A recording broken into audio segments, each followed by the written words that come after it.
અમદાવાદના ઘીકાંટા વિસ્તારમાં મધુરમ સિનેમા પાસે આવેલા રેટિયાવાડીમાં ઈંડાની લારી પર કોઈક કારણસર બે ઈસમો વચ્ચે બબાલ થઈ હતી, જેના કારણે બે જૂથો આમને સામને આવી ગયા હતા અને બંને જૂથો વચ્ચે પથ્થરમારો ચાલુ થયો હતો, જેમાં બે વ્યક્તિને સામાન્ય ઈજા પહોંચી હતી, જેમને હોસ્પિટલ રવાના કરવામાં આવી હતી.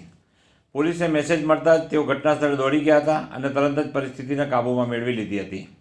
હાલ પરિસ્થિતિ કાબૂ હેઠળ છે. સાબરમતી હાડકિયા, SR news, Gujarat.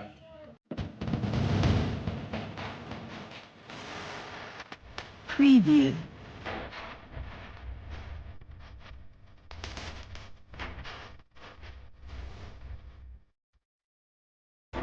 Preview.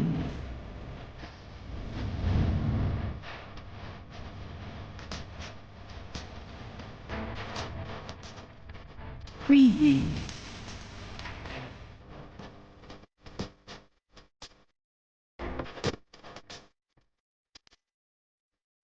Preview.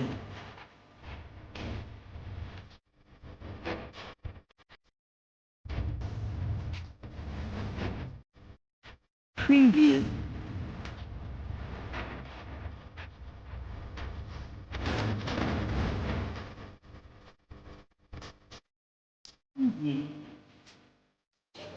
આજે શાહપુર વિસ્તારમાં ઘીકાંટા આગળ જે જૂનું સંદેશ પ્રેસ છે ત્યાં એક ઈંડાની લારી છે. અસલમ કરીને એક ઇસમ છે, ઈંડાની લારી ચલાવે છે. તો એના ત્યાં એક રવિ કરીને માણસ છેલ્લા 1-2 દિવસથી કંઈક અત્યારે પ્રાથમિક હકીકત એવી છે કે મફતનું આમલેટ તે જમી જતો હશે. તો આજે પણ એ કંઈક મફતનું ખાવાનું માગ્યું હશે તો પેલા આપવાની ના પાડી.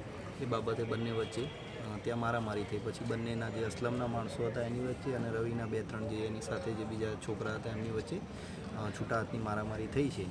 તો એના અંદર તાત્કાલિક પોલીસને જેવો મેસેજ મળ્યો તો અમારી રેટિયાવાડી ખાતે એક મોબાઈલ હોલ્ટ હતી, તો અમે લોકો તાત્કાલિક ત્યાં પહોંચી ગયા છીએ. પરિસ્થિતિ હાલ સંપૂર્ણ નિયંત્રણ હેઠળ છે. અને એ સિવાય જે નાની મોટી ઈજા રવિને અને એના એક સાગરીતને થઈ છે તો એ લોકોને 108માં સિવિલ મોકલ્યા છે અને અસલમને ફરિયાદ કરવા માટે પોલીસ સ્ટેશન મોકલ્યા છે. અને પેલા લોકોની VSJ અને ફરિયાદ લેવાની તજવીજ ચાલુ છે.